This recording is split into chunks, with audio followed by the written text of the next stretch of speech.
तर मित्रांनो, मला तुम्हाला एक प्रश्न विचारायचा आहे. तुमच्या मुलांना इंग्लिशमध्ये बोलता येतं का? तुम्ही म्हणाल की हो, अर्थातच आमच्या मुलांना इंग्लिशमध्ये बोलता येतं, कारण ते इंग्लिश मीडियम स्कूलला जातात. आता ते इंग्लिश मीडियम स्कूलला जातात म्हणून त्यांना इंग्रजी येतं असं तुम्ही गृहीत धरलंय, पण ते तसं अजिबात नाही आहे. कारण तुम्हाला मला आपल्या सगळ्यांनाच माहिती आहे की शाळांमध्ये इंग्रजी कोणत्या पद्धतीत शिकवलं जातं. स्कूल्समध्ये आपल्याला फक्त ग्रामर शिकवलं जातं. स्पोकन इंग्लिश काय असतं हे त्या मुलांना माहीतच नसतं. नवीन वोकॅबलरी, नवीन शब्द, रिअल डे टू डे लाईफमध्ये कन्व्हर्सेशनसाठी वापरली जाणारी जी वाक्ये असतात ह्यांच्याबद्दल त्यांना काही माहितीच नसतं.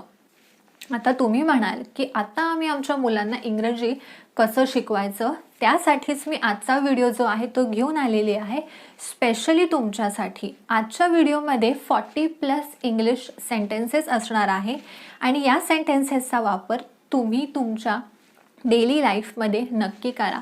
तुमच्या मुलांसोबत या सेंटेन्सेसचा वापर करा, जेणेकरून तुमची मुलं सुद्धा इंग्लिशमध्ये बोलायला लागतील. आणि त्याहूनही महत्त्वाची गोष्ट म्हणजे जेव्हा तुमचा मुलगा इंग्लिशमध्ये बोलतोय तेव्हा तुम्ही मराठीमध्ये किंवा तुमच्या मदर टंगमध्ये बोलू नका. तुम्ही सुद्धा इंग्लिशमध्ये त्याला रिप्लाय द्या. तुम्ही सुद्धा तुमच्या मुलाला इंग्लिशमध्ये प्रश्न विचारा, म्हणजे तुमचा मुलगा सुद्धा तुम्हाला इंग्लिशमध्ये रिप्लाय देईल, इंग्लिशमध्ये त्याचं उत्तर देईल. तर आपण आपल्या व्हिडिओला आता सुरुवात करूया आणि आता आपण बघूया की अशी कोणती इंग्लिशची सेंटेन्सेस आहेत जी तुम्ही तुमच्या मुलांसोबत बोलू शकता, आणि ते पण एव्हरीडे बेसिसवर. नाक व्यवस्थित पुस. Wipe your nose properly. Wipe your nose properly. बाहेर जा आणि खेळ. बाहेर जा आणि खेळ. Go out and play. Go out and play. तुला झोप येते का? Are you feeling sleepy? Are you feeling sleepy? चल बाहेर जाऊयात. चल बाहेर जाऊयात म्हणजे let's go outside. Let's go outside. ते हरवू नकोस. ते हरवू नकोस म्हणजे do not lose it. Do not lose it. तर या ठिकाणी लूज आहे, LOSE, लूज म्हणजे गमावणं, काहीतरी हरवणं. Do not lose it. पाय ओढू नकोस. Don't drag your feet.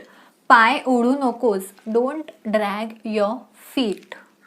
हळू पी. Drink slowly. हळू पी. Drink slowly. झोपायला जा. Go to bed. Go to bed म्हणजे झोपायला जा. नीट दात घासून घे. Brush your teeth properly. Brush your teeth properly. Shoes काढून ठेव. शूज काढून ठेव. Take off the shoes. Take off the shoes. Shoes घालून घे. Put on the shoes. Put on the shoes. आळशासारखा वागू नकोस. आळशासारखा वागू नकोस. Don't be lazy. Don't be lazy. ओठांवरनं जीभ फिरवू नकोस. ओठांवरनं जीभ फिरवू नकोस म्हणजे don't run your tongue over your lips. Don't run your tongue over your lips. फुगा फोडू नकोस. फुगा फोडू नकोस. Don't pop the balloon. Don't pop the balloon. मी 3 मोजेपर्यंत तू चुपचाप तुझ्या अंथरुणावर गेला पाहिजेस. By the time I count 3, you better be in bed.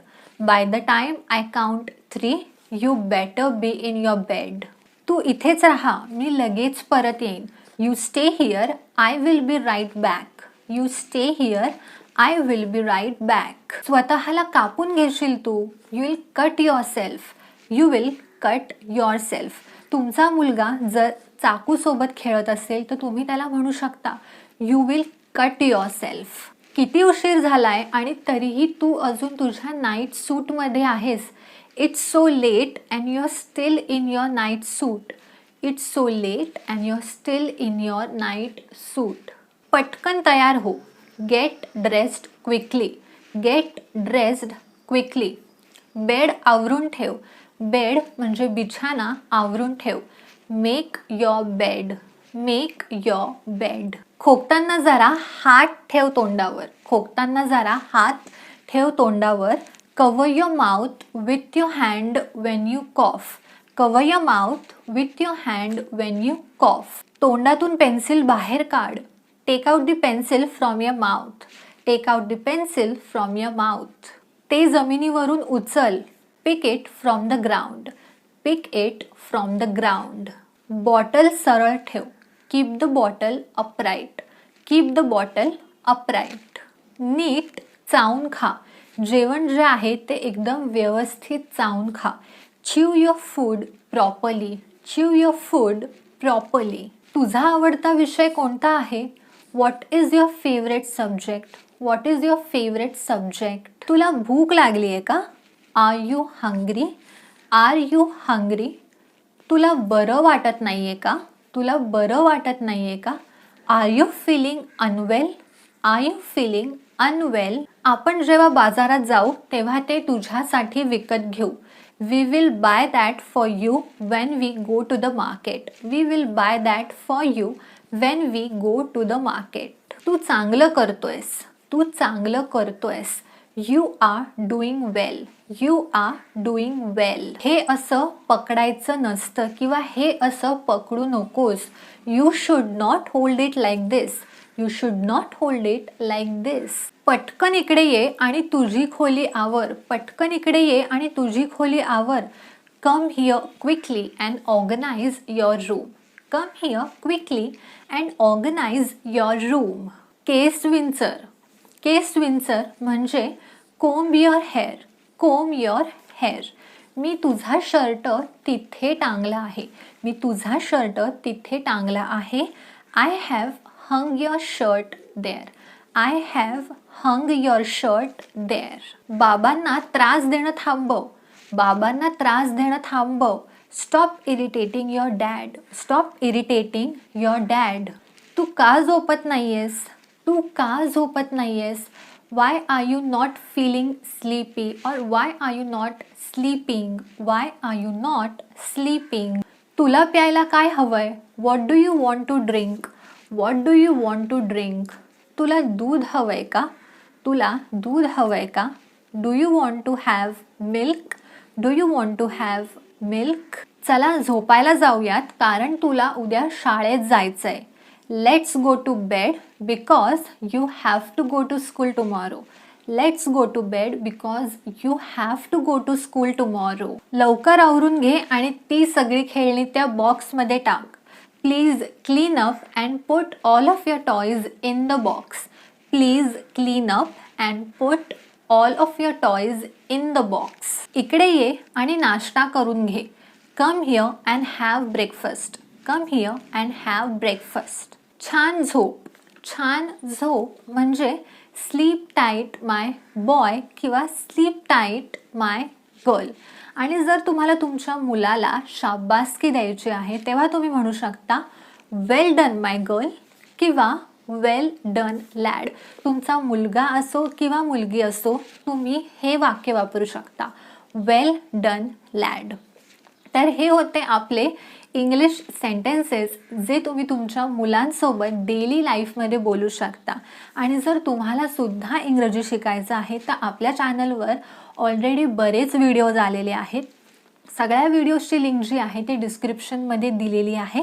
त्यामुळे of course हा व्हिडिओ झाल्यानंतर तुम्ही इतरही व्हिडिओज चेक करा. आणि सगळ्यात महत्त्वाचं म्हणजे जर तुम्हाला इंग्लिश फ्लुएंटली बोलायचं आहे आणि कॉन्फिडेंटली बोलायचं आहे तर रोज तुम्हाला इंग्लिश लँग्वेजची प्रॅक्टिस करणं हे खूप गरजेचं आहे.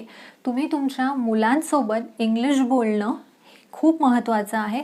त्याने होणार असं आहे की तुमच्या मुलांना इंग्लिश लँग्वेज ही येणार तर आहेच, त्यासोबतच तुमची सुद्धा इंग्लिश बोलण्याची प्रॅक्टिस होणार आहे. त्यामुळे प्रॅक्टिस ही खूप गरजेची आहे.